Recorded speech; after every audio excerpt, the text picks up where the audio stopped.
AP వ్యవసాయ రంగంలో సరికొత్త మార్పులకు శ్రీకారం చుడుతోంది సర్కార్.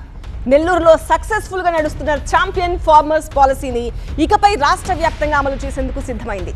అసలు ఛాంపియన్ ఫార్మర్స్ అంటే ఏంటి? రైతులకు ఎలా మెళకువలు నేర్పిస్తారు?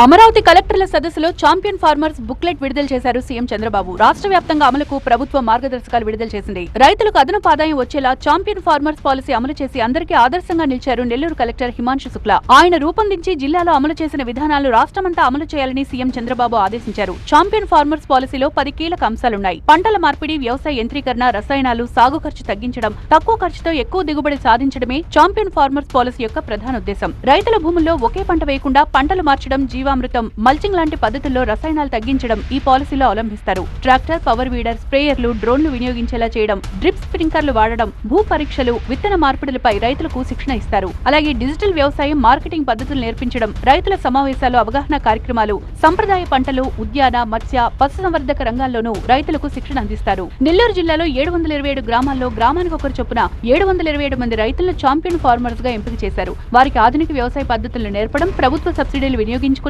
చేయడం, రసాయనాలు తగ్గించి భూములు సారవంతంగా మార్చడం, దిగుబడి పెంచడం లాంటివి నేర్పించారు. వ్యవసాయ అధికారులను ఎప్పటికప్పుడు పంపి వారిని పర్యవేక్షించేలా చేశారు. ఇప్పుడు వారు ఖర్చు తగ్గించుకుని అత్యధిక దిగుబడులు సాధిస్తున్నారు. ఇప్పుడు ఇదే విధానాన్ని రాష్ట్ర వ్యాప్తంగా అమలు చేయాలని నిర్ణయించారు. నెల్లూరులో సక్సెస్ అయిన విధానం ఇప్పుడు ప్రతి జిల్లా, ప్రతి గ్రామంలో అమలు చేసి రైతులను భారీగా ఆదాయం ఆర్జించే వారిగా చేయడమే లక్ష్యమంటోంది ప్రభుత్వం.